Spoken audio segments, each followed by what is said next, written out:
breaking down every game, every day in Major League Baseball. This is the Baseball Betting Show. Here is your host, Greg Peterson.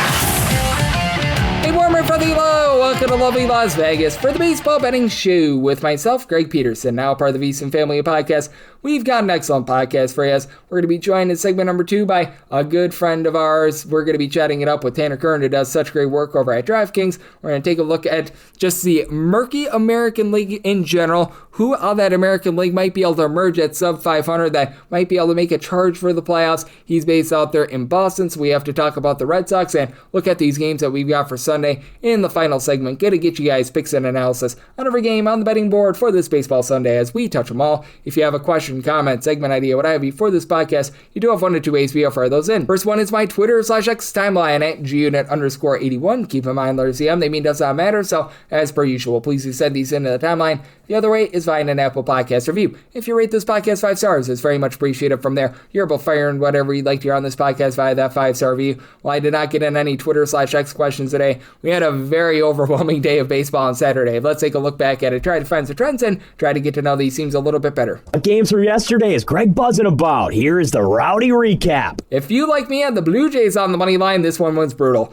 The Orioles win by a count of 6-5 as they put up a 5 spot in the 9th inning. Trey Savage does his part. 1 run allowed in 5 innings. Now, he did walk 7, but he gave up just 1 run. And then Yariel Rodriguez, Tyler Rogers, Louis Varland all in a scoreless inning. Jeff Hoffman, 5 runs allowed in a third of an inning. Connor Siebold had to try to keep on inherited runners. He was unable to do so. As for the Orioles, it was a walk-off RBI single by Pete Alonso that ended this one. And for Brandon Young, solid start here. 2 runs allowed in 6 2/3 innings. Bullpen from there made a mess out of it. Anthony Nunez, 2 runs allowed in a third of an inning. Keegan Aiken, a shutout inning. Albert Suarez, he gives up an earned run in the 9th inning, but Blue Jays unable to pull this one out. The Washington Nationals, they pull this one out. They're back above 500, 9-4. They take down the Slam Diego Padres as Michael King was not the king on this day. 5 runs, 4 of which were given up in 6 innings as you had home run number 2 of the season for the backup catcher, Andrew Milas. From there, you had Bradley Rodriguez give up 2 runs, 1 of which was earned in his inning of work. Also 2 runs allowed by Wandy Peralta in his inning of work. And Foster Griffin gives up 3 solo home runs over the course of 5 innings.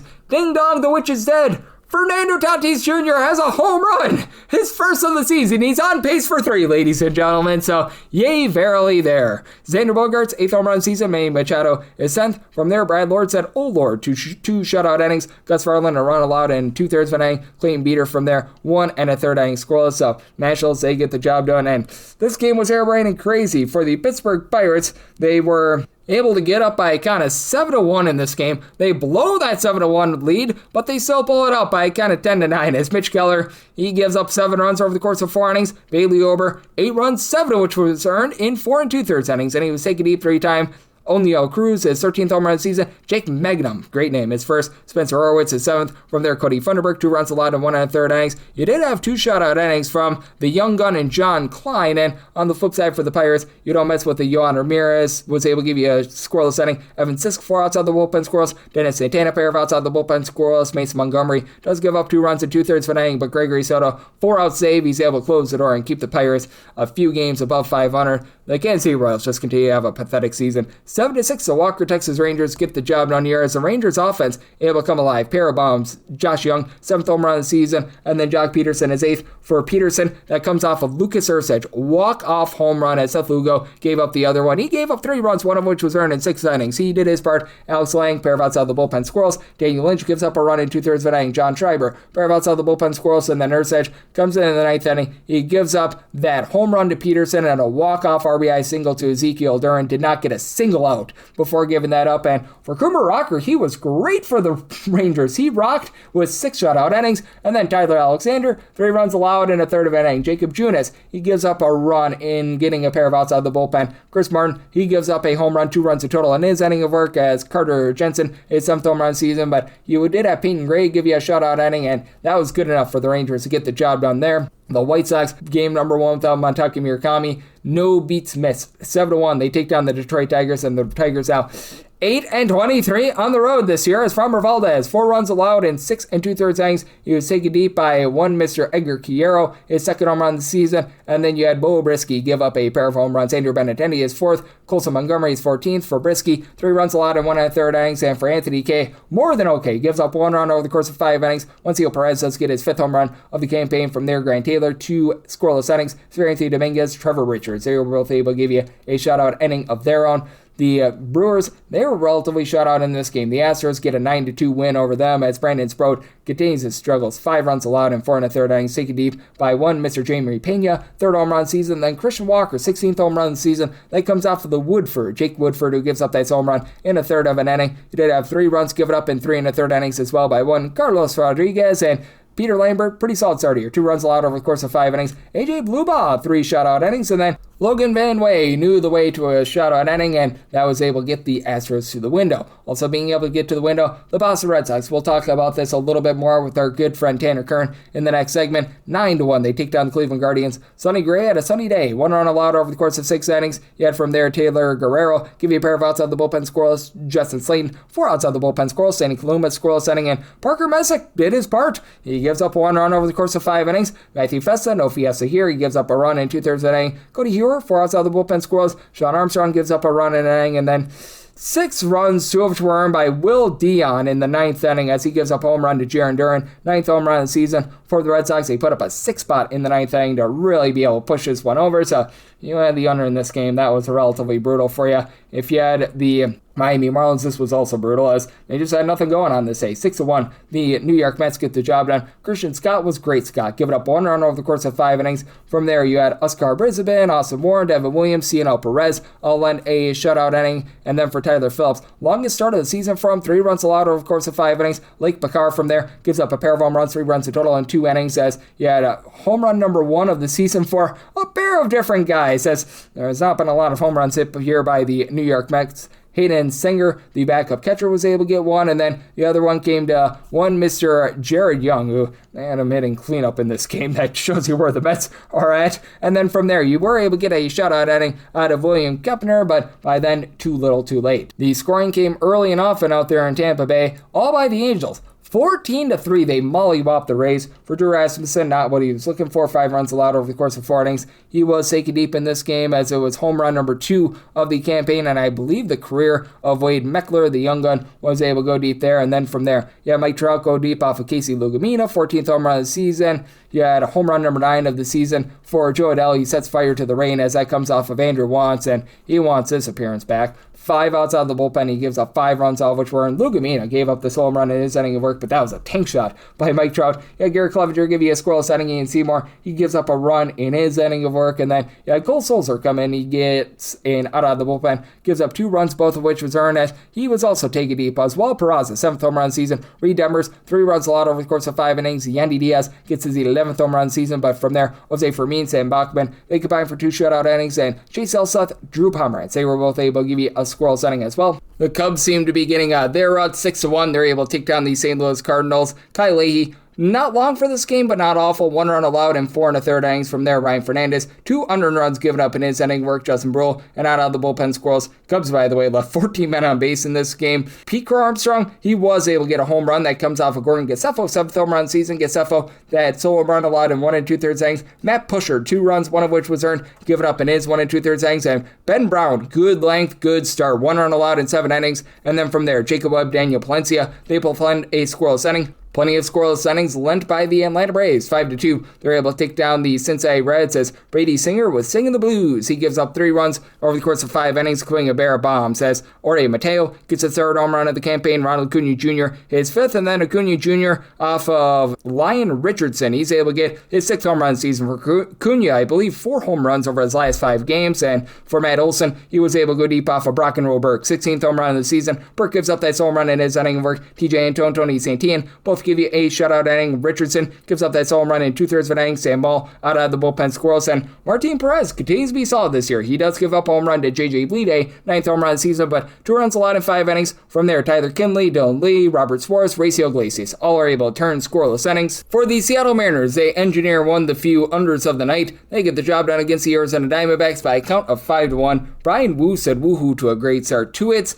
in 7 shutout innings allowed. Cooper Criswell, a shutout inning. Alex Hoppe, not so happy about the fact that he gave up an unearned run in his inning of work, hurt by something out there in the field / a little bit of indifference. Meanwhile, Ryan Nelson, his rough season continues. 5 runs, 4 of which weren't given up in 5 1/3 innings, allowing 4 home runs. Julio Rodriguez, 12th home run of the campaign. Luke Raley goes off the Rayleys for his 13th. Dom Canzone, his 6th. And Colt Emerson, the young gun, his 2nd of the campaign. From there, Ryan Thompson, 5 outs of the bullpen Squirrels. And Taylor Clark, he was able to end a scoreless inning of his own for the New York Yankees. They tried to make it close, but unable to get the job done against the Athletics. 6-4 the final. Very overwhelming 9th inning for the Yankees, getting 3 runs on a total of 9.5. And for Ryan Weathers, he did get 10 punch-outs in 6 2/3 innings. Problem is, he gave up 5 runs and 3 bombs. Going deep off of him, Shea Langoliers. Shea bangs his 14th home run of the season. Tyler Soderstrom his 7th, and then Nick Kurtz his 10th. JT Ginn and Juice continues his nice season. 1 unearned run, give it up in 6 innings work. From there, Hogan Harris and Justin Cerner, they were heroes with a scoreless inning apiece.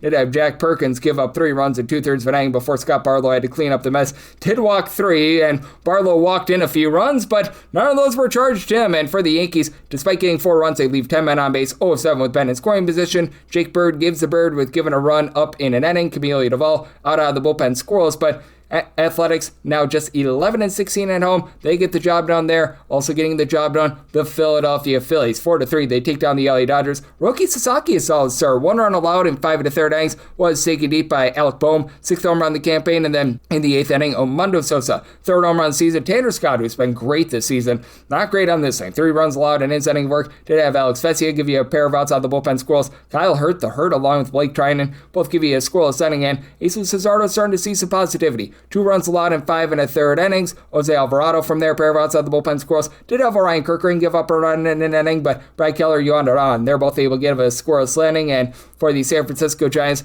now 22-36. Their rough season continues. Rockies are only a half a game back of the Giants in order to get out of the cellar in the National League, so that's good for the Rockies. 8-3, the Rockies get the job done here as Adrian Hauser pitched more like Doogie. 4 runs allowed in 3 1/3 innings. Taken deep in this one by Jake McCarthy, 3rd home run season. Then Kyle Karros, his 3rd home run season comes off of Ryan Barucki, who gives up 3 runs in 2 innings. Did have Sam Entridges give up a run in 1 1/3 innings. JT Brubaker, a scoreless inning, and Ryan Feldner, how about this for efficiency? 6 shutout innings, fresh off the injury list, 63 pitches in total. Brendan Bernardino, a shutout inning. Did have Blas Casano give up 3 runs over the course of 2 innings. He was taken deep by Drew Gilbert, 3rd home run of the season, but Rockies get that one to the window. And if you're taking a look at trend-wise, what we're getting in Major League Baseball right now, the past few weeks had been very underwhelming, but boy, have we seen the overs come through over the last few days. Overs are back to hitting at 50.6% for the season. 429 overs, 418 unders, and if math serves me correct, we've had 23 pushes along the way. Meanwhile, favorites on the money line hitting at 55.5%, 470 and 377, and among those 470 favorites, 111 failed to cover the run line over the last 7 days. Favorites hitting at more like 54.3%, 50 and 42 on the money line, but 18 of those favorites failed to cover the run line, and if you're looking at the over rate in the last 7 days, it is up at 56.5%, 52 overs, 40 unders, and a pair of pushes along the way. And just specifically on Saturday, by the way, after we had the over hit at north of 75% on Friday, you had 9 overs, 4 unders, and 2 pushes. So that's what we're seeing in baseball right now, and that's where we're getting trend-wise. By the way, favorites on Saturday, just 6 and 9 on the money line. Coming up next, how about if we do chat it up with our good friend Tanner Kern of DraftKings right here on the Baseball Betting Show with myself, Greg Peterson, now a part of the VSiN Family Podcast. Breaking down every game, every day in Major League Baseball, this is the Baseball Betting Show. Here is your host, Greg Peterson. We're back here in lovely Las Vegas for the Baseball Betting Show with myself, Greg Peterson, now part of the VSiN Family Podcast. always great to be joined by this man as we've got Tanner Kern aboard. He does such great work over at DraftKings, taking a look at this great game of baseball that we all know and love, but really doing a little bit of everything, whether that be football, the fight game, basketball with the finals coming up, and so much more. He's doing an incredible job on so many different fronts. Additionally, he does a podcast with one of our good friends, Graham Mitchell. It's called the Ride the Line podcast, where they cover a little bit of everything. And Tanner, you're able to follow him on the old Twitter/X at his first and last name, Tanner Kern. Last name is spelled Kern, and then an underscore after that. And Tanner, it's always a pleasure, my friend. Thank you so much. Thanks for having me, Greg. Thank you for joining me, Tanner. And Tanner, I know you're based out there in Boston, so I always have to ask you about this because the American League has just been so wild this year. And just what are you making out of it? Because right now, depending upon the day, we've got about 3 or 4 teams above 500, and it just feels like a lot of these teams are looking to be able to get out of the cellar, and it's been a struggle for so many of them. Yeah, ultimately, I'll start with the American League East. I think the Yankees and Rays are going to go at it, but ultimately the Yankees should be able to take the American League East crown. You look at the Rays, it's amazing they've been able to hold a lead in the division with, their barrel rate and their offensive production. Like, they're just finding ways to win, but when you look at the advanced statistics, it doesn't seem like they're going to be able to hold that lead. And the New York Yankees have a plus 95 run differential right now. But for a team like the Yankees, I still don't know. Have they beaten a team above 500? They really hadn't until about a week ago, I believe. So they're a team that I obviously think will win the American League East, but overall that division is definitely a 2-horse race right now. In the Central, everyone's kind of in that same boat. You got the Guardians and the White Sox running away. The Twins potentially could catch up. But for the most part, that's a 2-horse race. And then the American League West, that's wide open amongst those top 4 teams there. And nobody has really found themselves in the AL West, which is the biggest surprise because, we're used to the Houston Astros being a team that consistently returns, to the playoffs and has not been like that recently. The Texas Rangers, I thought they'd be better than they are right now. The Athletics are definitely a surprise. I think playing in the ballpark that they are helps, but they've been playing good baseball, only 3 games below 500, and that's solid for the American League. And then the Mariners, 500 right now, really have not found themselves in any way like you would expect a team that was in the ALCS last year. Yep, I do agree with you there. And I know you're a man that's out there in Boston, so I do have to ask about the Red Sox and just what do you make out of them? Because it feels like the pitching has been very fine. I know that they've dealt with a few injuries, but overall it feels like the pitching is doing its part. It just continues to be this offense, and not even the fact that they're not getting on base. It's just the lack of power this year that has really been striking for me with the Red Sox. Yeah, the pitching's been good enough to win. They're not good in close games. If you want to be a run prevention team, you got to be able to win close games, and they just really haven't been able to do that. It will be very interesting to see if they're able to turn it up here.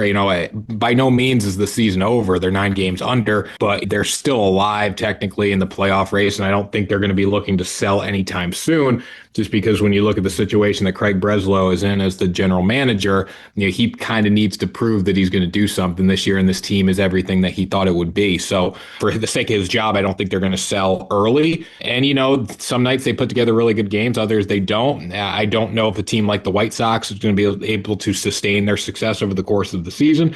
But you're still looking up at 5 really quality teams above you right now. And the standings aren't too far away, but time's ticking. You really got to start putting together a little bit of a winning streak if you're Boston. Yep, and I have a fear that they're going to need to really run down the Toronto Blue Jays if they want a wild card spot as well. I recognize that they lost that game on Saturday to the Orioles, where you just had a crazy ninth inning where the Orioles put up a 5 spot. But what do you make out of this Toronto Blue Jays team? Because even with the loss that we did see on Saturday, that really feels like the one team in the American League that's right now below 500, that's running in a format I feel like can really make a charge. Yeah, because when you're looking at just the state of the American League in general, in the wild card division at least, the Athletics are nothing to be concerned with. Texas Rangers, I thought they'd be okay, but they're not as good as the Blue Jays. The Orioles are not great. The Twins are not great. The Astros are not great. So the Blue Jays are the one team in the wild card race right now. I'm like, that's a quality baseball team top to bottom. When you look at what they have pitching wise, they've been just battered starting pitching. It's been a lot of injuries there, but offensively, any team with Vladimir Guerrero Jr. is in a good position. I look at the Red Sox. They don't have one player like Vladimir Guerrero Jr. And then obviously you have George Springer as well. And there's power throughout this lineup. Alejandro Kirk, I know he just was injured, but there is power here. I don't think it's as good of a roster as it was last year with all the injuries they've battled so far this year, but they are the best team in the American League right now that's not in a playoff spot.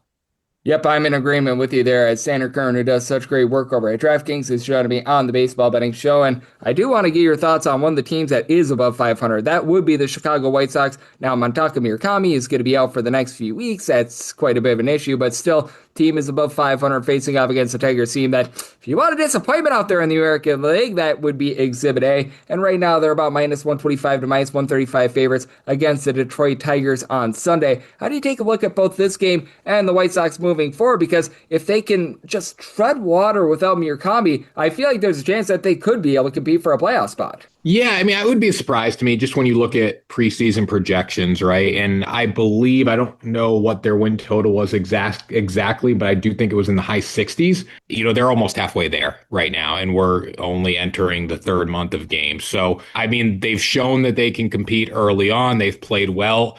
You look at just the American League Central, it's a very light division, as we know, so that's going to help them a lot. They really have not been through the ringer with their opponents either so far this season. I mean, look down the list, just going through it, the Tigers, the Twins, the Giants, the Mariners not playing well. The Cubs have been good. They took that series. That was impressive. But, Royals, Angels, Padres, that's a tough series, Nationals, Athletics, right? So it has not been an overly brutal schedule for them. So they're going to get into a part here where you're going to have to go Phillies, Braves, Dodgers. That's a brutal 9-game stretch. And then Yankees, that's a brutal 12-game stretch for them. So, at the end of that stretch, I think, that ends on June 18th. We're going to see if this team's legit or not. I tend to think they're going to be under 500 after that. And then looking at this game specifically, against the Tigers on Sunday, Kyler Montero going up against Sean Burke. Very even pitching matchup across the board. I would lean towards the White Sox at home here because of the power. I mean, 26 more home runs than Detroit. Detroit cannot hit with runners in scoring position this year for some reason.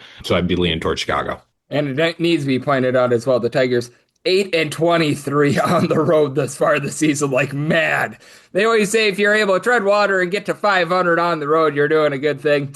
Tigers are nowhere even close, so that's been brutal for them as Tanner Kern, who does such great work over at DraftKings, joining me right here on the Baseball Betting Show. And then I think Sunday Night Baseball is going to be so interesting because the Tigers are no doubt in a rut right now. The Cubs have been in a big rut as well, but they're slight favorites here against the St. Louis Cardinals with Jordan Wicks going up against Matthew Liberatore. I don't think that the Cardinals are legit enough to be able to score a playoff spot, but I've liked what I've seen out of them thus far this season, and I think that the Cubs get out of this rut, but at the same time, I just don't think that day is Sunday with just having no faith whatsoever here in Jordan Wicks getting the start. Yeah, I mean, meanwhile, if the Cardinals were an American League team, they'd be one of the best teams in the league right now. So that's the dichotomy of the leagues. But yeah, Matthew Liberatore, 2-3, 4.76 ERA, 1.57 WHIP, has not been good by any means. He's given up 67 hits in just over 56 innings. He's about a strikeout per inning guy. The walks, the control is not great at times. Jordan Wicks only has 4 innings on the mound so far this season, but the ERA, obviously, in his first start is jacked up. That's going to come down. He went 4.1 against the Pirates. Gave up 8 earned against that team. And I respect the Pirates offense, but I'm not blown away by it by any means. So, yeah, I don't know what we're going to get from Jordan Wicks. I would definitely lean towards the Cardinals here, even though both pitchers haven't been great. I'd probably go with the over of 8.5. I think that's the better play as a whole. Yeah, I'm looking at that 8.5 over as well because, man, don't have any faith here in Wicks. And you mentioned with Liberatore, he's not necessarily had the season that many people were hoping for as well. Jacob Mizorowski, man that has had the season that many people were hoping for and then some, goes up against the Astros. Now it's a mighty big number, minus 176 and minus 186 on the money line against the Astros. And Tatsuya Mai, after a rough start to the season, he was a part of that combined no-hitter a few days ago as well. The total on this game is 7.5. I do want to get your thoughts here because with Mizorowski, it's been incredible what we've seen out of him with the swing and miss stuff. Have a little bit of fear that with all the 100+ mile per hour pitches, he might injure himself at some point. But man, it has been impressive what we've seen out of him this season. Yeah, he's been fantastic. I mean, I think for this game for me, it would be a run line play because they're on the road, so they're guaranteed those 9 at bats. So you could be willing to go minus 1.5. Also, first 5, depending on what the odds are there, for them to win the first 5. I don't trust the Astros, but I would never even consider sticking minus 186 in a parlay. I've learned that lesson hard a few times. One comes to mind this year. I put the Pirates in a parlay when they were minus 200. Should never do that. I was just messing around with a bonus bet, and then obviously Paul Skeens didn't get it done. But yeah, Mizorowski's been fantastic. You have to worry about his arm in some capacity see with how hard he throws, but right now he's just been awesome. 1.83 ERA, 0.83 whip, only 34 hits allowed in 64 innings with 100 strikeouts. I'm shocked, Greg. We talk about the Red Sox. I'm shocked they were able to, beat him this year, or beat the Brewers when he was on the mound this year, because they can't hit at all. But I like the Brewers in this game. I take them on the run line. Mizorowski's fantastic, future Cy Young winner. Yep, and with Mizorowski, man, he just continues to rock and roll. It has been a tremendous what we've seen out of him, as Tanner Kern, who does such great work over at DraftKings, joining me on the baseball betting show, and no doubt about it, those are going to be some fun ones. But we've also got Phillies versus Dodgers. Dodgers minus 225 favorites, and you just alluded to it. Not in the business of laying minus 225. That total is 9. I do want to hear your thoughts here, because I've noticed that with the Dodgers, they just haven't been as good on offense when they've been at home and rather than away from home. And I recognize that there are some people that aren't going to be as brave as myself and take a shot here on the Phillies on the money line. And I feel like perhaps a good way to be able to play this, if you don't want to lay that big money line, is just trusting Yamamoto to give a good start and playing that under of 9 runs. Yeah, well, and again, we're recording this before the Saturday night game takes place. So let's say the Dodgers find a way to win on Saturday. I think that value is even higher on the Phillies on Sunday. I mean, I know you got to go with Andrew Painter, and he's going against Yamamoto, and that's not going to be easy. But considering getting the Phillies for near 2-1 price, say they're down 0-2 in the series, I would absolutely love that. The desperation to try to come out and not get swept. You just never know what's going to happen. And I agree with you. The Dodgers offense has not been as good at home. The Dodgers have not been as dominant as we think they would be. I know they're 37-20, and the record looks really good, but in between those wins and losses, they have won a lot of tight games. So there's definitely opportunity, I think, for the Phillies to be able to win this game, with especially how good they're playing. I mean, they're 15-12 on the road since they made the manager change. This team's been completely different. I'd be willing to take a little shot on the Phillies on the money line. I definitely wouldn't put too much on it, because you are going against the Dodgers, but the Dodgers also are, one of the best teams in baseball. They've still lost 20 games this year, so you got plenty of opportunities.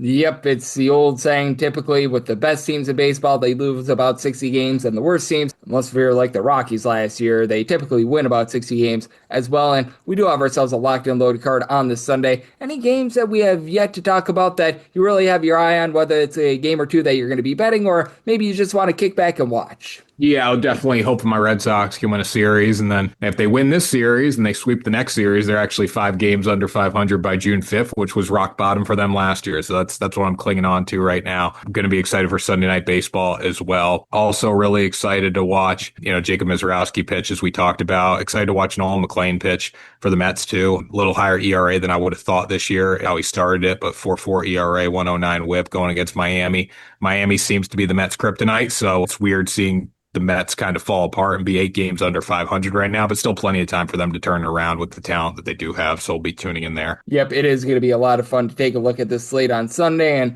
I know that you, Tanner, do a great job in terms of gauging it all. You're doing a great job on so many different fronts, looking at this football offseason, taking a look at what we're all getting in terms of basketball, hockey, and so much more. So let the good people at home know what's on tap for you and how people can follow along on social media and other platforms. Yep, so you can find me at Tanner Kern across all platforms. I'm on the DraftKings Sportsbook social pages pretty much every day. Ride the Line podcast with Grant Mitchell. You get that where you get your podcast. We're on there every Tuesday and Friday. And yeah, just follow along at Tanner Kern. Absolutely. And Tanner, he's doing such an incredible job looking at this great game of baseball, and every single time he joins me, we'll have such great insight. So a big thanks to Tanner for joining me on the Baseball Betting Show, now part of the VC Family Podcast.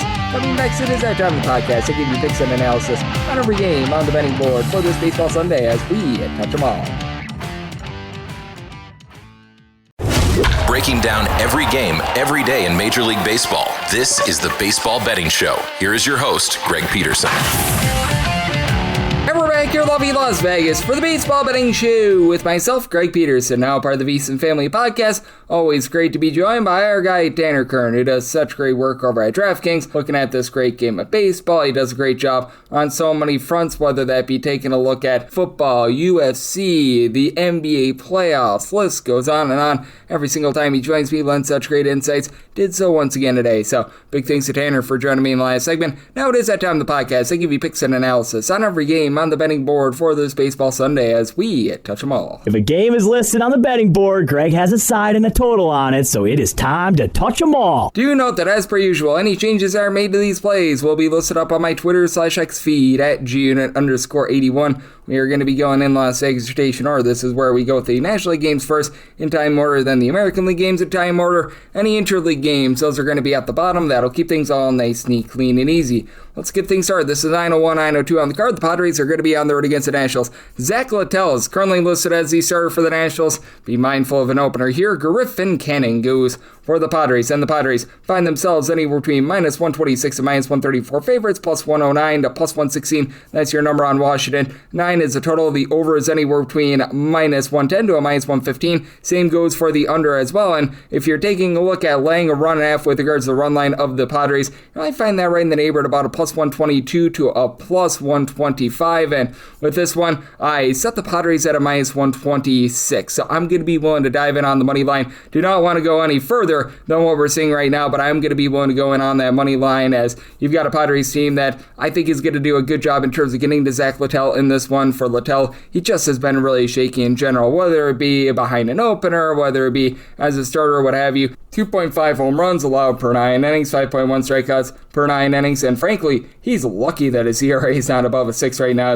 Right now, he's got a 5.23 ERA. That fielding dependent, more in the neighborhood of a 6.61 with those 2.5 home runs allowed per 9 innings. Griffin Canning, 7.54 ERA. He's pitched better than this, 4.96 fielding dependent, but he hasn't been great either. 1.6 home runs, 5.2 walks allowed per 9 innings, and when it comes to this Padres lineup, they finally got a home run out of Fernando Tatis Jr. yesterday. Yay, verily there. It has been an up and down lineup, but you are getting quite a bit of production out of Gavin Sheets. He's now been able to give you over a 330 on base. He's up to 9+ home runs this season. You've had someone like a Miguel Andujar be able to move the line a little bit for this team, but certainly you're having a lot to be desired with regards to this lineup, as Ramon Laureano is sitting below a 205 right now. Xander Bogaerts has really been cooling down a little bit as well. You've been able to get a little bit of production here out of Ty France, about a 320 on base. He's been able to supply you with some home runs, and then on the other side of things, you've got a Washington Nationals team that has James Wood give you over 400 on base. He's been able to give you 12+ home runs, and though Manny Machado on the flip side has 10 home runs, hitting a $178 for the Padres. So Padres stars need to step up a little bit more for the Nationals. Their other star in CJ Abrams, double-figure amount of homers, 390 on base. Do have some question marks with regards to some of the ancillary guys, but Curtis Mead is up to 8 home runs, give you about a 370 on base. Someone like a Dallin Lyles now been able to about a 250. Luis Garcia's moving the line. The big issue here is the bullpen of the Washington Nationals. Even though the likes of Richard Dickey, Lovelady, and Clayton Beater have been able to give you a sub-3 ERA, Brad Lord is your main long guy. They did have to use him up yesterday. You've had the likes of Ciano Perez and company not be great. Mitchell Parker is posting up an ERA, hovering right around about a 5. And for the Padres, this is a top 6 team in terms of bullpen ERA. Jason Adam, Mason Miller in the 8th and 9th inning. They both have a sub-225 ERA. Wandy Peralta, sub-3 ERA. Yuki Matsui's been solid. Brad Dudley Rodriguez, he's been able to give you a sub-2 ERA. One guy that's really struggled is Adrian Morejon, and even he has been better over the last few weeks as well. So I do think that for the Padres, they are going to be able to win a game, which you're going to be able to get some run scoring in this one. I do see a little bit of positivity for both of these pitchers. I did set my total at 9.29 is my max on the over, but want to go over. And for the Padres, we're willing to go up to a minus 126 on that money line. 903, 904 on the card. It's the Miami Marlins on the road against the New York Mets, as Nolan McLean is on the bump for the Mets. Jansen Jung hopes to not live up to his name for Miami. 7.5 is the total. Under is minus 115 to minus 110. Over is minus 105 to a minus 110. And minus 160 to minus 174 is your number on the Metropolitans. Meanwhile, plus 139 to a plus 146 is that number on the Marlins. I set my money line price at a minus 167 with the Mets. Right now, you're getting about plus 130 on the run line. I'd be willing to take a plus 128 or higher with this Mets team. I know that it's a roll of the dice, and Noel McLean over his last 2 starts has really not been himself either. He should be helped out by the fact that even though the Marlins are right around about league average in terms of run creation, they have been a bottom 5 team in terms of home runs out of per at-bat basis, and McLean, about 1.2 home runs, 2.8 walks per 9 innings, 440 ERA, but a 358 fielding dependent with about 11 strikeouts per 9 innings. And for Jansen Jung, to his credit, he's really not going to hurt himself, but he has a 480 ERA because he just allows a lot of general contact. 6.5 strikeouts per 9 innings, 1.2 home runs, 2 walks per 9 innings. And as we know, this is a Mets lineup that has very much been struggling this far this season. They are in the bottom 10 in the big leagues in terms of run creation. That said, you do have Juan Soto back, who's now been able to give you a double-figure amount of home runs. He's back to doing Juan Soto things with about a 400 on base. We've gotten a little bit more out of Carson Benjay here recently, but certainly you're going to need the likes of Bo Bichette, Marcus Semien. These veterans have just struggled so bad to be able to step it up. The catcher spot has been all sorts of brutal for the team. You're getting a bit of power out of Mark Vientos, 8 home runs, but he's hitting at 225 with a 261 on base. And then on the flip side for the Miami Marlins, pair of guys, Xavier Edwards along with Otto Lopez, have been able to above a 320. just have not gotten a lot out of Kyle Stowers.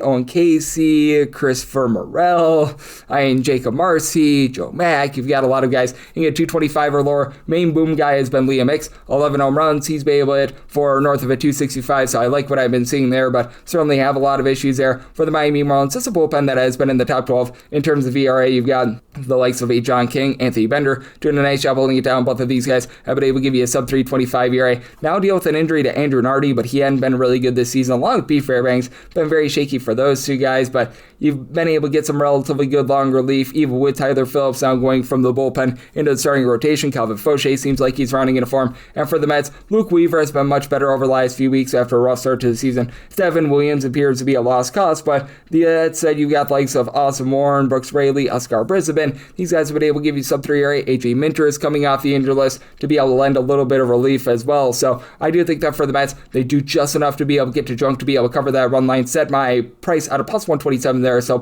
plus 130 or better. Looking at that Mets run line, and I do like the 7.5 to the under. So I total at a 7.3, 905, 906 on the card. It's the Braves. They're going to be on the road against the Cincinnati Reds. Yes, we're on at Cincinnati. Who's on to Nick Lodolo getting the start for them, and Spencer Strider is on the bump for Atlanta. Atlanta minus 124 to minus 136 favorites, plus 106, so plus 117. That number on Cincinnati, 8.5 is the total. Over is minus 115. Under is minus 105. Siding with the Braves here. I set their money line price at a minus 138. Spencer Strider had a little bit of a shaky start to begin the season because he was at Coors Field for his first start of the season. Ever since then, he has rounded into form. He's given up 3 earned runs or fewer in every one of his starts as far this season. 3.46 ERA. Now, fielding independent is a 5.33 because he has given up the deep ball. He has given up 2.1 home runs per 9 innings. He has given up a grand total 5 home runs and 6 total runs over his last 2 starts. So that is a little bit of a concern, but having the strikeout stuff back up to 11.1 strikeouts per 9 innings is a good sign. And for Nick Lodolo, he's another guy that began the season on the injury list, and he has not rounded into form thus far. A 5.57 ERA, fielding pen of a 6.44, 2.4 home runs, 3.9 walks per 9 innings, and let's say both of these guys give an equal start. For the Atlanta Braves, this has been a top 5 team in terms of bullpen ERA. For the Reds, they actually were number 1 in terms of bullpen ERA through the first month of the season. They're now in the bottom 8. Now, you have had a few guys like Brock and Roll Burke, Sam Moll. These guys are veterans that have been able to do a solid job with a sub 350 in that bullpen. They're getting Caleb Ferguson off the injured list, so that should be able to help out a little bit, but Emilio Pagan, Pierce Johnson, Graham Ashcraft, these guys are all now on the injured list. Junior Marte is terrible. TJ Antone has not been able to find it. It's a very shaky bullpen, to say the least. And then for the Braves, you just have a lot of guys who are able to hold down the fort. Raisel Iglesias along Robert Suarez. Both of these guys have been able to give you a sub 225 ERA along Dylan Lee in that bullpen. Ronaldo Lopez is a good long guy. Dylan Dodd's been able to give you a sub 2 ERA as well. For the Braves lineup, they are without Drake Baldwin right now, but Ronald Acuna Jr. pair of home runs over the last 5 days after a shaky start to the season and a stint on the injured list. He appears to be finding it. Michael Harris and Dom Smith continue to move line. Both of these guys, along with Jorge Mateo, hitting above a 295. Mauricio Dubon is getting on base. Ozzy Albies, he's been able to give you 8+ home runs. He's hitting at 275. Matt Olson has been really getting back into great form. 15 home runs this far this season. He's on pace for 40+. And on the other end for the Reds, it's really been Sal Stewart along with Ellie De La Cruz who have really carried the team. For De La Cruz, about a 440 on base, 12 home runs. Stewart, 12 bombs. He's been giving you closer to about a 360 with regards to that on base. But now you're getting back in Eugenio Suarez, who had 49 home runs last season. You've been able to have some of these guys, like a J.J. Bleday, Blake Dunn, be able to hit above a 275, so they're getting on base. Brian Hayes being on the injured list is honestly a good thing, but you still deal with the likes of Tyler Stevenson, T.J. Friedel, Matt McClain, hitting below a 215. At the bottom of the lineup, so that's a bit of a concern, and do think that Strider gives you the better start here. And in Great American Small Park, I do think that both of these starters give up some bombs. So, like the over, so my total at 8.6, and I do like the Braves here on the money line. 907, 908 on the card. It's the Giants. They're going to be on the road against the Colorado Rockies. As Tanner Gordon is on the bump for the Rockies, and Robbie Reyes has hit Pepper to another start. The Giants are between minus 118 to minus 131 favorites. Even money to plus 112. That's your number on the Rockies. 10.5 to 11 is your total. On the 11, unders minus 115, and the overs minus 105 on the 10.5. Over is minus 120, and the under is even. I did set the Giants here at a minus 147. I'm going to be willing to take a shot on them. I recognize that Robbie Ray has been really shaky on the road. Big time home and road splits for Ray. He's giving up over 2.5 home runs per 9 innings with a ERA hovering right around about 7.20 away from home at home. Like 1 home run per 9 innings, a sub 3 ERA. Overall, it's a 4.60 ERA, 5.62 fielding dependent. 2 home runs allowed per 9 innings. But Tanner Gordon, he's been very shaky thus far this season as well, as he's giving up about 1.7 home runs per 9 9 innings. He's got a pretty heightened ERA. That's right now hovering in the neighborhood about a 5.85, and we have seen this Rockies bullpen really toilet bowl down to a 4.52 with their ERA. You've got Jimmy Erget, Victor Vodnik currently on the injured list, and for Antonio Senzatelli, he's been absolutely amazing in this bullpen. He's like the lone guy that's currently giving you a sub-350 ERA. They've had to utilize Zach Ognos in a long role, and he just has not been able to get the job done for this team. The likes of Juan Mejia, Brendan Bernardino, they're hovering right around about a 4 with regards to their ERA, and for the San Francisco Giants, Caleb Killian really did light the game on fire about 24 to 48 hours ago, but some of the likes of Sam Entiges, JT Brubaker, Yoel Piguero, who have all been able to give you a sub-350 ERA, and for the Giants, the big key for this team, just getting a little bit more on offense. Entered in the series, dead sinking last in terms of run creation, but you're getting quite a bit out of Casey Schmidt. 12 home runs. He's been able to about a 290. Been a miserable season for Matt Chapman. 1 home run, and he's sitting at 230. Rafael Devers, William Adames, both below a 300 on base, 7 home runs apiece. Just big giant waste of money. And now you've got Jungle Lee, Eloy Ramos currently on the injury list. Harrison Bader's been about as useful as a poopy flavored lollipop. Drew Gilbert's not giving you much out there in the outfield, but Daniel Susic, he's been able to hit darn near 300. Flip side for the Colorado Rockies, typically with regards to home and road splits, they typically give you about a 75 or 80 so point differential between home and road with their on base percentage, and TJ Brownfield has been able to give you 355 on base with 7 home runs. Hunter Goodman, he's up to 13 home runs. He's been able to about a 250 or so. Mickey Moniak being on the injury list really does hurt this team, especially with the likes of Kyle Karros, Edouard Julien, Brett Sullivan. When he's out there, Brendan Doyle, Jordan Beck, those 2 guys have dealt with injuries, hitting below a 215, so that's been a bit of an issue for this team, and I do think that for both of these starting pitchers, they do round into a little bit of more positive form. Did semi-total at a 10.8 as both of these offenses have had struggles, like the 11 to the under, but I'm willing to trust in the Giants on the money lines up the bet. By 147, 909, 910 on the card. It's Phillies. They're going to be on the road against the Dodgers as Yoshinobu Yamamoto is on the bump for the Dodgers, and Andrew Painter is on the bump for the Philadelphia Phillies. Right now, the Phillies are between plus 184 to a plus 188 underdogs. Minus 225 is that number on the Dodgers sign. Is the total. The under is minus 120 and the over is even. And if you're looking to lay run half right now with the Dodgers, that's right around about minus 105 to a minus 110. And I'm going to be willing to take a shot here on the Phillies. Need at least a plus 185 to be able to do so. For Andrew Painter, it has been a rough start to the season, but if you look at the fielding dependent, it points towards positivity. 540 ERA, but a 436 fielding dependent. 1.3 home runs, 2.9 walks per 9 innings, about 7.7 to 7.8 strikeouts per 9 innings, and should benefit from the fact that the Dodgers, they're averaging about a full run half per game less at home rather than away from home. They lead the league with about 6.05 runs per game away from home, more like 4.55 runs per game at home. So it's not like they're an awful offense, but there certainly has been a divide there. For Shohei Ohtani, a little bit down with power, but he's still giving you darn near 400 on base, and you know that you're going to be able to get a little bit more moving forward out of someone like Kyle Tucker, who entered into the day yesterday with just 4 home runs at hitting at 241. Will Smith hitting about a 255. He's been a little bit down as well, but Andy Paz, 13 bombs, hitting about a 300. Max Muncy has done a good job with 13 home runs. He's been able to give you over 350 on base. Mookie Betts just continues to be rough. Had a little bit of a better week this past week, but certainly that's a little bit of an issue. And for the Phillies, this team has been 24th in the big leagues in terms of run creation away from home. It's Bryce Harper and Kyle Schwarber carrying the mail for this team. 22 home runs out of Schwarber.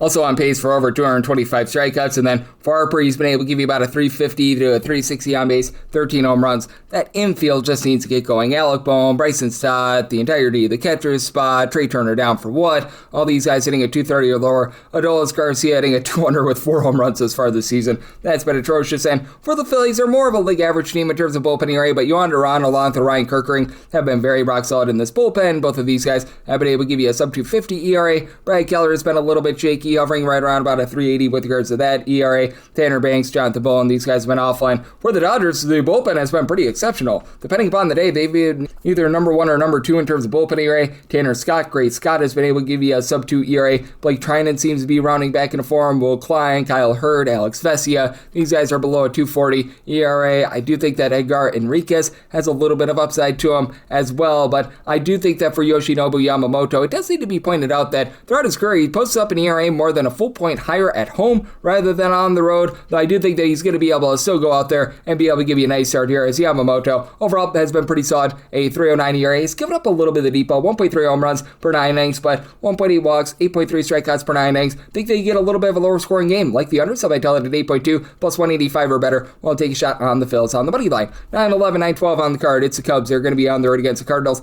Matthew Liberatore is on the bump for the Cardinals, and Mr. Jordan Wicks goes for the Cubs. The Cubs are are minus 105 to minus 115 favorites, and between even money to minus 105. Then we're on St. Louis, as the total is 8.5, over is minus 120, under is even, and I do like the over. I did set my total and at 8.7. There's just really no trusting in Jordan Wicks. He made his first start of the season about a week ago, and he gave up 8 runs in 4 1/3 innings. I recognize that I believe that the wind was like blowing out that day at Wrigley Field, but man, he has been rough. Lifetime 5.71 ERA, 1.5 home runs, 3 walks per 9 innings. Wasn't even good at the minor league level this year. Matthew Liberatore, meanwhile, he's had his struggles as well. 1.6 home runs, 3.5 walks per 9 innings, 4.76 ERA. ERA is a little bit north of 5 when he's at home, and for the Cubs, they are in the upper half of the big leagues in terms of run creation, and you just look at this lineup. Other than Dansby Swanson, everyone entered into yesterday with above a 310 on base, but still, you don't really have that boom guy other than Ian Happ, who has been able to give you 12 home runs, but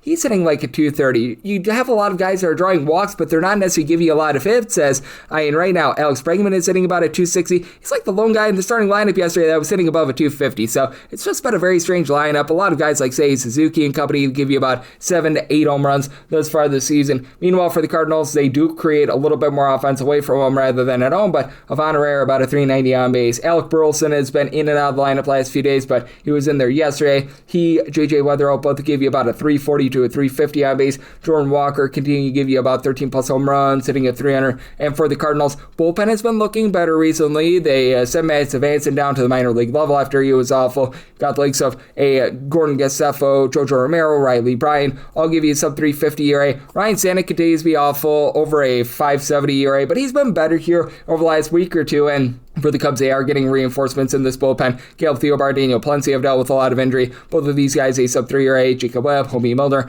they've been pretty solid as well, but I just think that Wicks gets lit ablaze in this one. I'm going to be willing to take the Cardinals on the money line, set them at a minus 122, and like that 8.5 over, semi-total at 8.7. 913, 914 on the card. The Blue Jays are going to be on the road against the Orioles. Kyle Radish goes for the Orioles, and it is expected to be Spencer Miles in some form or capacity, but likely an opener coming in for him, so that's a big reason why you've got TBD here, but you do have a few opening numbers for the Orioles. Minus 130 to minus 132 favorites, plus 109 to plus 112. Then around Toronto with a total of 8. Over is minus 115 to minus 120. Under is even to minus 105. I do like the over. I semi-tell it at 8.7. Now, Spencer Miles has been very good with regards to ERA to 216, about a 272, fielding a 10.5 home run allowed per 9 innings. Not a lot of length, though. 4 1/3 innings or shorter in all of his appearances thus far this season. It's a Blue Jays team that's about 14th in the big leagues in terms of open ERA, and you've really got a nice big three for this team, and Tyler Rogers, Braden Fisher, Louis Varland, all these guys give you a sub 325 ERA. And for the Orioles, it has been a bullpen that has very much been regressing. Yunier Canosa with a little bit of injury, and then you've got Uncle Rico Garcia. Both of these guys give you a sub 2 ERA, but we're starting to see the likes of Diedrich Enns along with Grant Wolfram supplying over 350 ERA. Andrew Kittredge and Keegan Aiken have been awful since coming off the injury list. Anthony Nunez posting up about a 5 ERA, but it is an Orioles team that's also a top 8 team in terms of run creation at home. Need more on base out of Gunnar Henderson. He's giving you 13 home runs, about a 271 on base. Pete Alonso, 11 bombs, but he's hitting like for a 315 on base. Interestingly, Taylor Ward last year had 30 home runs for the LA Angels. 4 on base with 2 home runs as far this season, but he'll take the on base. Adley Rushman along Samuel Basayo. They've been able to move the line and combine 16 home runs. Both give you 335 on base. Leody Taveras is moving the line. Some of these young guys like Kobe Mayo, Colton Cowser, Tyler O'Neill, these guys hitting at 220 or lower need a little bit more there. And then on the other end of things, you've got a Blue Jays team that has been a top 3 team in terms of field strikeouts on a per at-bat basis. And I mean, you've got a lot of guys that are moving the line. Even though Vlager Jr. is providing no power whatsoever this far this season, he is still giving you about a 400 on base. Ernie Clement is hitting about a 285. Along with Jesus Sanchez, you've been able to have the young guy, Yohendrick Pinago, hitting at 275. So plenty of guys getting on, just not a lot of pop outside of Kazuma Okamoto. 12 home runs as far this season. Nobody else is north of 6. And I mean, you still have Dalton Varsho hitting for about a 335 with regards to that on-base percentage. So very interesting spot because you do have a guy in Kyle Bradish that has been a little bit wild. The 4.6 walks and 1.1 home runs allowed per 9 innings are a little bit of an issue. The swing and miss stuff has still been pretty solid this far this season. season, about 9.5 strikeouts per 9 innings, 3.86 ERA, 4.13 fielding dependent. But I do think that the Blue Jays get going a little bit more with their offense. I do think that the Orioles dive in on that bullpen as well. So my money line price at a minus 127. When we get the timelines out, should be able to find a minus 125. That's where I'll be looking here, and do like the over. Semi-till at an 8.7, 9.15, 9.16 on the card. It is the Boston Red Sox. They're going to be on the road against the Cleveland Guardians. As Tanner Kern is on the bum for Cleveland, and Ranger Suarez is on the bum for the Red Sox, and the Red Sox find themselves as a slim favorite between minus 105 to a minus 118, even money to minus 105. That number on Cleveland. 7.5 is the total. Under is minus 110 to a minus 115. Over is minus 105 to a minus 110. And I set the Guardians here at a minus 107. I'm going to be one to take a shot on them on the money line now. Tanner Kern was a part of a home run derby a few days ago with the way that he got absolutely lit ablaze by the Washington Nationals, but has always been better at home rather than away from home. 4.57 ERA, 4.84 fielding dependent, 1.7 home runs, 3 walks allowed per 9 innings, so that's been a little bit of an issue, and certainly his last start hurt him with regards to his home and road splits, but still, at home, 3.62 ERA this far this season compared to a 5.96 when he's been away from home, and for Ranger Suarez, he's been able to do a very solid job here for the Boston Red Sox. A 3.02 ERA, not lighting the world on fire with 7.9 strikeouts per 9 innings, but only giving up about 2.9 walks per 9 innings, 0.7 home runs per 9, and has been backed up by a bullpen that has been in the top 8 in the big leagues in terms of bullpen ERA. I know that Garrett Woodlock deals with a little bit of an injury, but as he deals with an injury, you've got Justin Slayton coming back for this team, Tyler Semenhaijo. He's been able to give you a sub-250 ERA as well. Obviously, Aroldis Chapman has been one of the best closers in the league as well, and you've been having a lot of guys be able to do a nice job mixing and matching. Ryan Watson now giving you some good innings. Flip side for the Guardians, they've been more of a league average team in terms of their bullpen ERA, as Hunter Gaddis has been just not himself all season long, began the season on the injury list, but you still have Tim Aaron giving you a sub-3 ERA. It does hurt the fact that they've got Eric Sabrowski now on the injury list, but that said, they've got John Armstrong back, and for the Guardians in the month of May, averaging about 4.5 runs per game. Not necessarily the guys that you'd expect. Jose Ramirez has been giving you about a 345 on base with 8 home runs. You expect a little bit more out of him, though the 20 stolen bases have been supreme. Steven Kwan sitting like a 210. You've got nothing out of Rhys Hoskins this far this season. Kyle Manzardo, 5 home runs, sitting at 225. You need more out of these guys, but Anel Martinez up to 9 home runs. Brian Rocchio's moving the line. He's been able to give you about a 360 or so with regards to that on base. You've had Chase Slaughter not necessarily supply a lot of power after he had like 5 home runs in the first week or so of the season, but he continues to give you about a 340 on base. Even Austin Hedges, who's been terrible in terms of his hitting, he's now giving you like a 310 on base, which that's a good find for the team. Daniel Schneemann is moving the line as well, so very interesting circumstance here. I do think that Bybee bounces back after a really, really bad previous start, and for the Red Sox, while this is a team that is like dead last in the big leagues in terms of run creation at home, they and the Texas Rangers just can't get anything generated at home. Right now for the Red Sox, 3.2 runs per game at home. That goes about 4.4 runs per game away from home. They're at the bottom of the American League in terms of home runs on a per at-bat basis. Wilson Contreras has been able to give you a double-finger amount of bombs. He's up to about a 385 on base, but you've got guys moving the line. Wilder Abreu, Ceddanne Rafaela, Nick Sogard, Masataka Yoshida, all between about a 340 to a 350 on base. The backup catcher and Connor Wong be able to find a way on base as well. Need a little bit more of Jaron Duran and Caleb Durbin. Man, these guys have been rough to say the least, but do think that you're going to get a little bit of run creation here. Do like the over, so I might tell it 7.6, and for the Guardians, up to a minus 106 is what I'm going to be willing to lay on that money line. 917, 918 on the card. It's the Angels. They're going to be taking on the Tampa Bay Rays, as Shane McClanahan is on the bump for the Rays, and Jack Kachanowicz is on the bump for the Angels. Angels do find themselves as very sizable underdogs here. Going to be getting them between plus 163 to plus 166. Meanwhile, minus 185 to minus 198 is that number on the Rays. The total is 8. The under is minus 115 to a minus 110. Over is minus 105 to a minus 110. If you're looking to lay a run half with the Rays, as low as a plus 105, as high as a plus 115 is what I'm finding there. And I was willing to lay up to a minus 117 on the run line with the Rays. I'm going to be willing to go here. Recognize that the Rays got completely dump trucked yesterday, but that means that the high leverage relievers did not get used in that game. And for Jack Kachanowicz, he keeps the ball in the yard. 0.7 home runs allowed per 9 innings, but still 4.99 ERA, 6.6 strikeouts, 4.5 walks per 9 innings, and he's backed up by a bullpen that has been absolutely terrible this season. Entered in the day on Saturday, dead sinking last, along with the Astros with a 5.31 ERA. And it's to the point where they've thrown out their Alec Manoah and Jordan Romano from that bullpen. You do have a few guys like a Chase Silseth, Jose Fermin, Sam Bachman, who've all been able to give you a sub-3 ERA. All these guys were used for 20-plus pitches yesterday, so that's rough. Nick Sandlin has been providing a 10 ERA along with Ryan Johnson, and for the Angels, they are a team that hits away from home. Away from home, this team is averaging over 4.6 runs per game. That's as a top 10 mark in all of baseball. Zach Neto has been able to give you a double-figure amount of homers, 344 on base. Obviously, Mike Trout is doing Mike Trout things. He's been able to give you 14 home runs, over a 400 on base, had a tank shot yesterday, but Jorge Soler down to about a 295 on base. Joe Adele is giving you 9 home runs. He's been able to move the line a little bit more than a season ago, but the entire catcher spot has been a big giant issue for this team, and they've been trotting out there some guys that they weren't expecting to, like Nick Madrigal. And for the Tampa Bay Rays, this is a top 12 team in terms of run creation. You continue to have Chandler Simpson, Swipe Bags, and he's been able to hit about a 290 for this group. Additionally, you've got Yandy Diaz, Jonathan Aranda, give you over a 390 on base. Diaz is up to 11 home runs. Junior Caminero, 13 plus home runs. He's been able to give you about a 370 on base. And then the mix and match guys like Ben Williamson is hitting at 260. Nick Fortes is hitting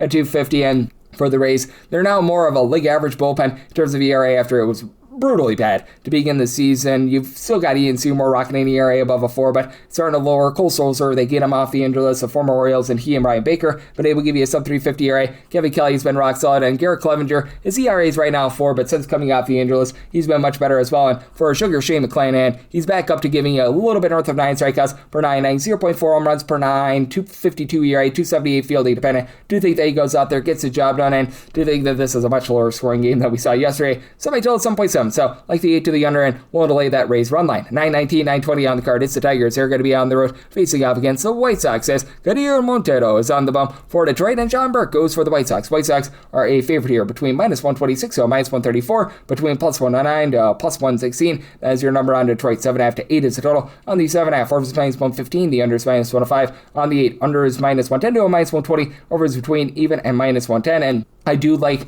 the 8 to the under. I said my total at some point 8. This Tigers team just is not hitting right now. They're a bottom 5 team in the big leagues in terms of run creation. You can tell that the injuries to Gleyber Torres, Javi Baez, throw in there Kerry Carpenter, among others, have just really piled up because Kevin Godgold give you about a 380 on base. You've been able to get some good production out of Riley Green, about a 400 on base. Cole Keith, he's been able to move line, hitting about a 285, but then got the likes of Spencer Torkelson, Jamal Jones, Hyo Lee, Zach Short, Zach McKinstry, Wencio Perez. You just go down the list. Gage Workman hitting a 215 or lower and not providing a lot of power. Torkelson has had a rough year this year. And then for the White Sox, I know that Montaka Murakami is currently out of the fold, but you still have Miguel Vargas along Colson Montgomery, pair of guys who have been able to give you 13 plus home runs. Don't hit for a lot of average. Both of these guys below a 240 with regards to that average, but both of these guys still move a line. 330 on base for Montgomery, about a 365 on base for Vargas. Chase Meadroth has given you 340 on base. Sam Antadasi is able to above a 275. Catcher spot is an issue, but even Tristan Peters is now giving you about a 345 on base. So like what I'm seeing out of these guys, and for the Tigers,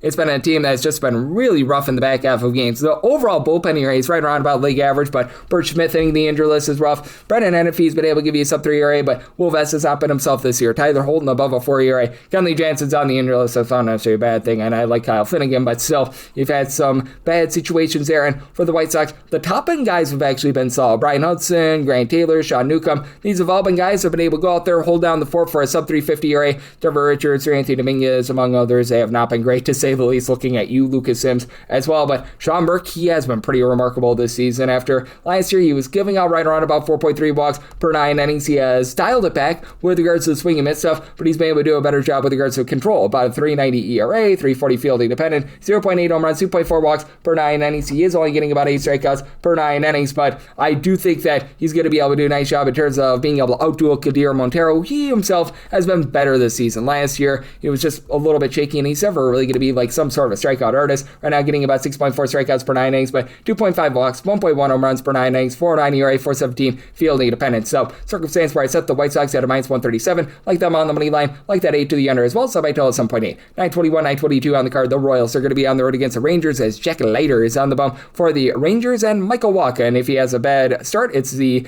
Dying Pac-Man voice of Michael Waka Waka Waka Waka. Goes to the Royals. Royals are between even money to minus 105 here, between minus 108 to a minus 118. That number on the Walker Texas Rangers with a total of 7.5. Over is minus 115 to minus 120. Under is between even and minus 105. And I do like the Rangers here. I set this at a minus 133. For Michael Wacha, the ERA has been very rock solid, but you have to have a little bit of concern that we're going to see some regression here. 269 ERA, 390 fielding dependent. He's only giving up about 1 home run and 2.8-ish walks per 9 innings, 7.7 strikeouts per 9, so he's pitching to quite a bit of contact. Now it's a Rangers team that is second worst in the big leagues in terms of run creation at home, but they've been a little bit better recently, and the Royals back them up with an ERA that is 28th in the big leagues in terms of ERA at a 5.08. Carlos Estevez being on the injured list has really hurt this team. Now you've got as well Matt Strahm on the injured list. You've been getting Daniel Lynch and Lucas Hurst to give you good innings, sub 375 ERA out of both of these guys. John Schreiber has come along for the ride as well, but Steven Cruz, Alex Lang above a 450, that's been a big issue, and there's just been a lot of general pitching usage because they've got a lot of their starting guys like Cole Reagans and Chris with K. Bubich on the injured list as well. For the Royals, they're last in the big leagues in terms of run creation away from home as well. They're averaging less than 3.1 runs per game away from home. Bobby Witt Jr., 9 home runs, 15 plus home bags, 350 on base. He's been solid, but I mean, even though Salvador Perez has provided 9 home runs, 259 on base, you need more there. Vinny Pascantino, 303 on base with 5 home runs. That's an issue. Jack Caglione is back below a 300 on base. You've had Carter Jensen really cool down. Isaac Collins is only hitting about a 220. Lane Thomas hasn't given you too much. Like, it's been a big, giant, just sadness with regards to this lineup. And then on the flip side for the Walker Texas Rangers, Jake Berger is right now leading the way. He's been able to slide the team with 9 home runs thus far this season. But now you've got Jock Peterson give you 8 home runs, and he's actually provided on-base percentage that's above a 340. Ezekiel Duran is moving the line. He's hitting about a 290. Don't call his name Alejandro Ozuna is about a 390 on-base guy. Brandon Nimmo moving the line. He's been a little bit colder recently, but still hitting about a 260. And for the Rangers, far better bullpen in this game. They've been a top 6 team in terms of bullpen ERA. Recognize that Cole Winn, Robert Garcia are on the injured list, but the Jacobs, Jacob Junis, Jacob Latz are giving you a sub 3 ERA. Jalen Beeks a sub 375 ERA. Tyler Alexander has been a really good long guy as well. And for Jack Leiter, even though it's been a little bit shaky for him this far this season, I think that there's some positivity for him. 475 ERA, but a lower 437 field independent. He's getting 9.5 strikeouts per 9 innings with the support of the bullpen. I do think that the Rangers find a way to be able to get the job done here. Did set mine at a minus 133, so I'm going to be willing to lay the money line here, and I did set a total at a 7.8, so I'm going to be willing to dive in on the 7 after the over. 923 and 924 on the card. The Yankees are on the road against the Athletics. We are thinking that Jacob Lopez will pitch in some form or capacity for the Athletics, but it's currently TBD. Will Warren is known as the Yankees starter. Initial openers are minus 155 on the Yankees, plus 130 on the Athletics. Total of 10.5. The under is minus 130, and the over is plus 110. And if you're looking to lay run F right now with the Yankees, that's off the board. I'm thinking that that's going to be probably right around about even money to minus 105, and I'd be willing to go up to a minus 105 with the Yankees on the run line, assuming that this is the case for Jacob Lopez. We have seen a few openers come in for him, and this could be like a poo-poo platter or pitchers sort of game as well. If you do indeed get Lopez, who, as I checked, he was not on the injured list, so that's always something that you would want to be double and triple checking on. But I mean, a 5.73 ERA, fielding dependent of a 6.47, 2 home runs, 5.7 walks per 9 innings, and he's backed up by a bullpen that has been in the bottom half of the big leagues in terms of ERA, but it's not been bad. You've been able to have Scott Barlow be able to give you a sub 3.75 ERA along with Hogan Harris, Justin Sterner. It's more around about a 4 ERA. Luis Medina is capable of giving you multiple innings. He's been able to supply a sub 3.50 ERA as well. So I've had quite a few guys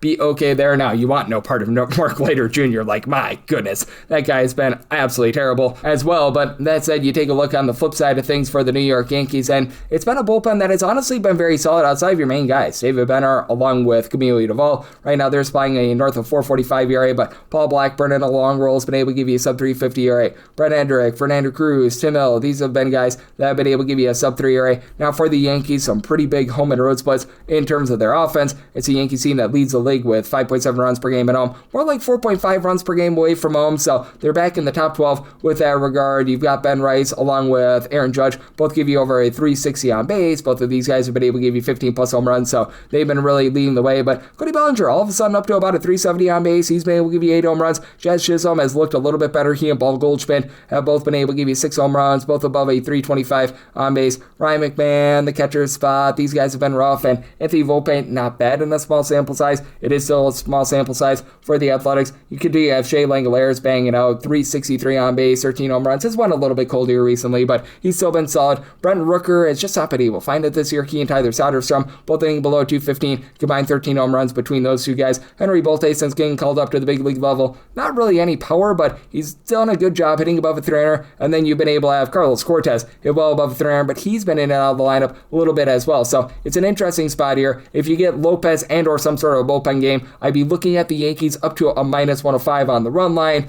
If I don't get that, and if I were to have a lesser run line, I'd be willing to lay up to minus 163 on the money line personally, and did set a total of a 9.6. I recognize that Will Warren throughout his career has been a little bit prone to giving up the deep ball, but Will Warren has got some really good home intervals, but still, obviously the ballpark out there in Sacramento has not been kind to anyone whatsoever. Overall for the season for Warren, 3.55 ERA, closer to 3.27 fielding dependent, dead strikeouts per 9 innings. He's given up 1.1 home runs, 2.5 walks per 9 innings, but in terms of giving up the deep ball, it's pretty much all come away from home. As for Mr. Will Warren, 3.96 ERA, 6 home runs in 36 and a third innings, 1 home run allowed in 22 innings with a 2.86 ERA away from home. So at a 10 to a 10.5, looking at the under, and as long as I can get that minus 105 or better, going to be looking at the Yankees on the run line. 9:25, 9:26 on the card. The Minnesota Twins are on the road against the Pittsburgh Pirates. Braxton Ashcraft hopes to not be a load of Ashcraft for the Pirates, and Zebby Matthews goes for Minnesota. 7.5 is the total. Over is minus 115. The under is minus 105, and with the Pirates, you're finding them as low as a minus 151, as high as a minus 163.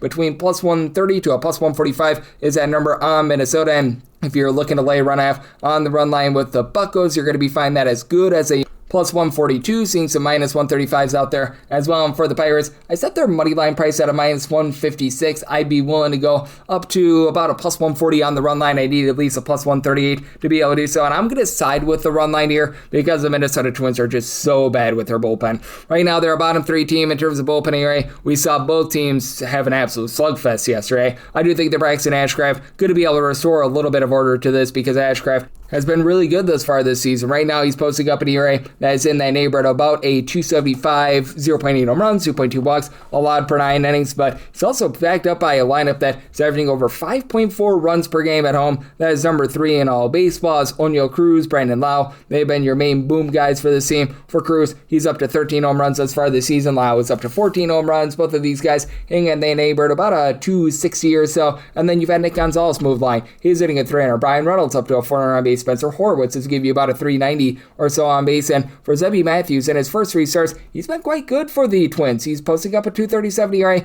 but the 380 fielding dependent, 1.4 home runs allowed per 9 innings is an issue now. Last year at a 5.56 ERA, he pitched much better than that ERA would indicate, but have to have a little bit of, shall we say, concern of regression, and both of these bullpens have some concern as well. For the Pirates, Yohan Ramirez, Dennis Santana, Mason Montgomery, all providing an ERA above a 375. Gregory Soto continues to be good, but they've used him at back-to-back days. He threw 23 pitches yesterday for the Minnesota Twins. It's just been a lot of issues in general with this bullpen. Cody Funderburk is now up to about a 363 ERA. Eric Orsay has been below a 350. Andres Gomez has been a little bit better, but Andrew Morris a 4 ERA. Anthony Band a 5+ ERA. So you've had a lot of guys that just have not panned out with this bullpen. And for the Twins, they do continue to be in the upper half of the big leagues in terms of run creation, as Byron Buxton, 17 home runs. He's been able to give you about a 325 on base. You need more like Josh Bell, 274 on base with 5 home runs. It's just not cutting it. Lucas Schell, he's hitting for only 1 home run and a 245 average. That's just not enough, but you've had Brooks Lee at about a 250. You've got Trevor Larnage moving the line. He and Austin Martin both above a 370 on base. Ryan Jeffers, when he's been out there as he's been dealing with injury, he's been able to give you about a 400 on base as well. So it's an interesting circumstance here. I do think that you're going to get plenty of runs up on the board, especially with both teams having to go through quite a bit of the bullpen yesterday. So like the over, so I tell it at 8.1 for the Pirates, plus 138 or better. Look at that run line, 927, 928 on the card. It's the Brewers. They're going to be on the road against the Astros, as Tatsuya Amai is on the bump for the Astros, and the Miz, Jacob Mizorowski, is on the bump for the Brewers. Brewers mono favorites here, minus 176 to minus 190, between plus 150 to plus 165. That's your number on Houston. 7.5 to 8 is the total on the 8. Unders minus 125, overs plus 105 on the 7.5. Overs minus 110 to a minus 115. Unders between minus 105 to a minus 110.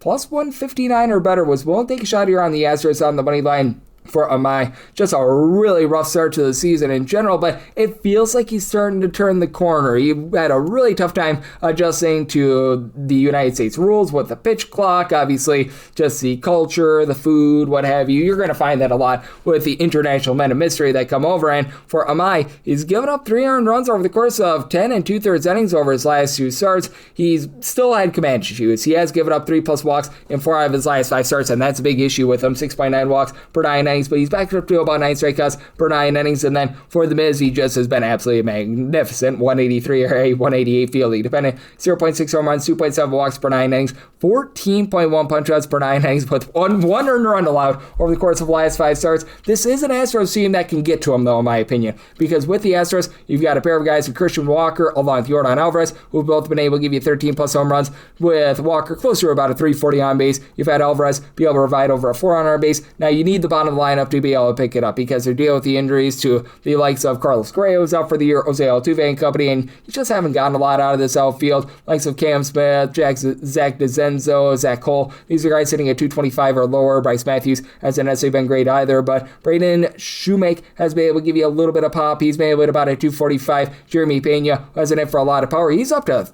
a few home runs, I believe 3 over the last 10 days. He's been able to give you 325 on base. Isaac Paredes continues to move the line, and for the Brewers, this is a small ball specialty team. They are dead last in the big leagues in terms of home runs on a per at-bat basis, but you still have so many guys that find a way on. Bryce Ryan darn near a 400 on base. Andrew Vaughn over a 400 on base. Garrett Mitchell, along with Jake Bowers, between about a 350 to a 360 on base. They're on there Gary Sanchez as well. So, they've been able to do a nice job in terms of mixing and matching. Now, for the Astros, this is still an awful bullpen. Entered in the day on Saturday, tied for last. In terms of bullpen ERA, you've got Brian Abreu, Angel De Los Santos, AJ Blubaugh, so many guys with north of a 450 ERA. The long guys that they trotted out there, like JP France and company, have not been able to cut it. But Stephen Okert down to about a 350 ERA. Brian King has been able to do a solid job as well. And for the Milwaukee Brewers, this has been a top 10 team in terms of bullpen ERA over the last about 35 or so days, with the likes of Grant Anderson, DL Turner, Paul, Aaron Ashby, Shane Drone, all being able to give you a sub 325 ERA. Abner Uribe, who had the 1-game suspension for the chop situation, along Trevor McGill, they've been having some issues, but I do think that the Astros are going to get to Mizorowski. I think that there's a little bit of regression to him from sometimes can have a little bit of a difficult time with the cards of command. So plus 159 or better, looking at the Astros on the money line. Somebody told us 7.6, mostly seeing 7.5. I'm the one takes the 7.5 to the over. Wrap things up with 929, 930 on the card. The Arizona Diamondbacks are on the road against the Seattle Mariners as Bryce Miller goes for the M's and Merrill Kelly is on the bump for Arizona. 7.5 is a total over and under, both between minus 105 to a minus 115, minus 145 to a minus 156. That's your number on Seattle. Plus 128 to a plus 135. That's your number on the Diamondbacks. And for the D-backs, need at least a plus 139 to be able to take a shot here. I set the Mariners at only a minus 139, and if you're looking to lay a run half right now with the Seattle Mariners, right now you're finding that in the neighborhood of plus 150 to a plus 158 is what I'm seeing. I'd be willing to take a plus 155 or better. I did set mine at a plus 154 as Merrill Kelly has been able to do a much better job recently for the Arizona Diamondbacks. He got off to that brutal start to the season because he began the season on the injured list, and if you look at the overall season numbers, they're not great. 5.25 ERA, 5.19 fielding dependent,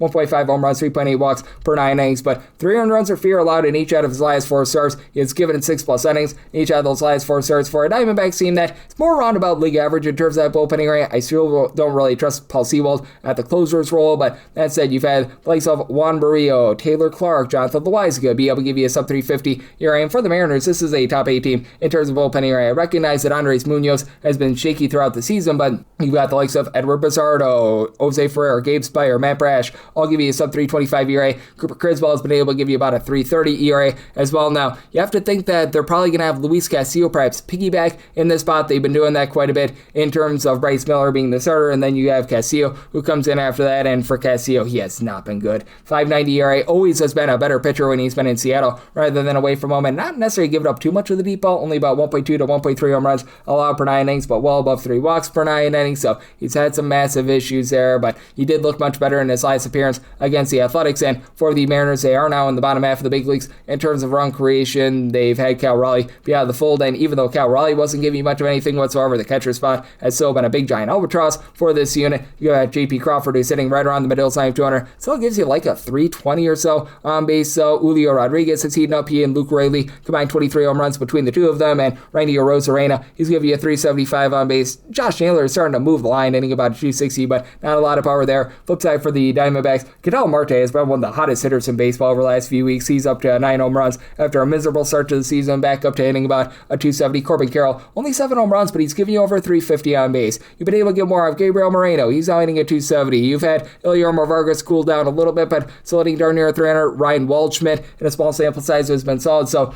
good circumstance here, in my opinion, for an over. It did somebody total at a 7.8, and with the Mariners, I'd be willing to take a plus 155 or better on the run line. Would like to see a minus 140 on the money line. Don't think that we're going to get it, so most likely going to be looking run line here, and that'll wrap things up for the Sunday edition of the Baseball Betting Show, now part of the VSiN Family Podcast. Big thanks to our guy, Tanner Kern, who does such great work over at DraftKings. He joined me in the last segment. If you do like what you're hearing from this fine podcast, Baseball Betting Show, you're able to subscribe wherever your podcasts, Apple Podcasts, Google Play, Spotify, Stitcher, and TuneIn. If you have a question, comment, segment idea, what have you for this podcast, you have one or two ways we offer those in. First one is my Twitter /X timeline at gunit_81. Keep in mind, large CM, name does not matter, so as per usual, please do send these into the timeline. And the other way is find an Apple Podcast review. If you rate this podcast 5 stars, it's very much appreciated. From there, you're able to fire in whatever you'd like to hear on this podcast via that 5-star review. And I'm with you guys every single day on this podcast, give you guys tips and analysis on every game every day. So I will be back with you once again tomorrow. Thank you.